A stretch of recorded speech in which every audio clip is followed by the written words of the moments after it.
everybody. Welcome to this episode of Reading Time Lite.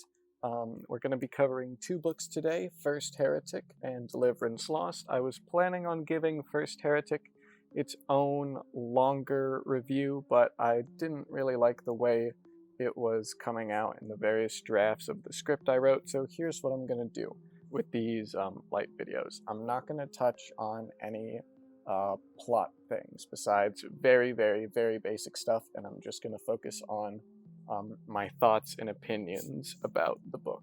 So with that out of the way, let's get going. So First Heretic is about the Word Bearers. It's about the Word Bearers' fall to chaos. It starts 40 years before the Horus Heresy and ends right after the Battle of Istvan V, which you should already be acquainted with because you should read Fulgrim before this one, definitely. I read this one first, and I should have read Fulgrim first, but my reading order told me to do it in the inverse order.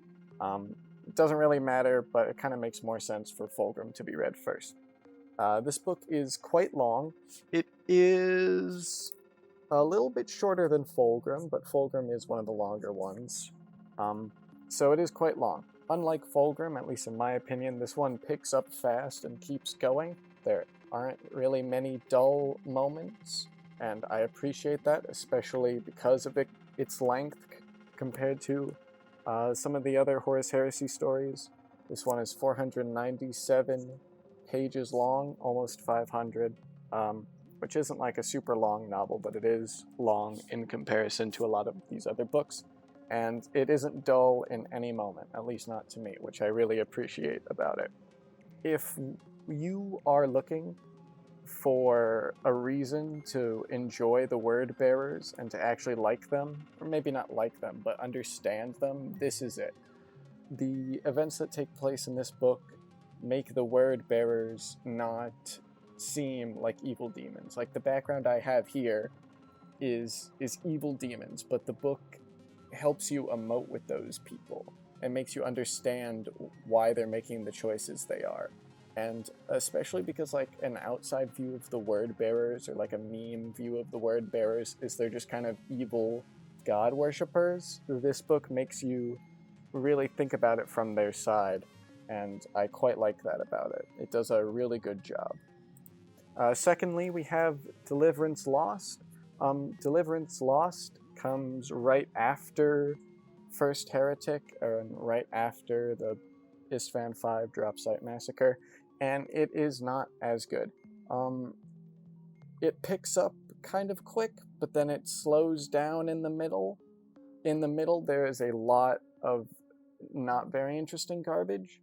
It's basically about the Raven Guard got basically wiped out. Over 80% of their legion has been destroyed, and Corvus Corax, who is their Primarch, has to rebuild it. And he goes to Terra, and he gets some gene seed technology, and he spends a lot of the book trying to figure out how to rebuild his legion.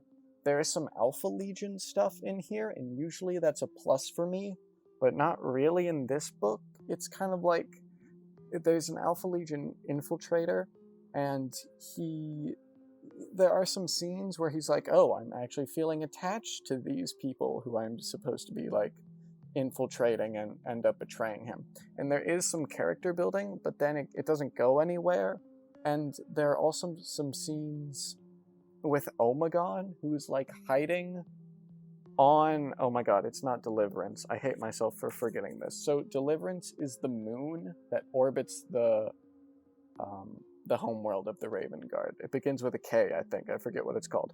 But there's some scenes with Omegon, and he's like hiding out, and they're worthless scenes. Like, none of them were cool. None of them made me understand what was happening any better.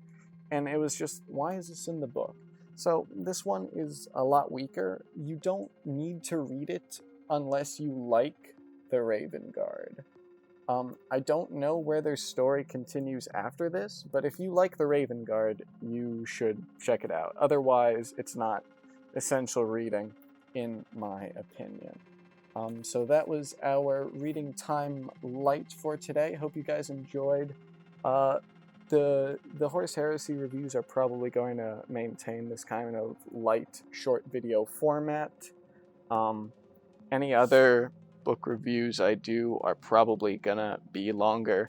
These ones kind of had to be quick because I read them a while ago, and if I were to write a whole script out, I would have to reread them, and I really don't have time for that. But I hope you guys enjoyed. There should be another video coming up right after this. I don't know what it is, but bye.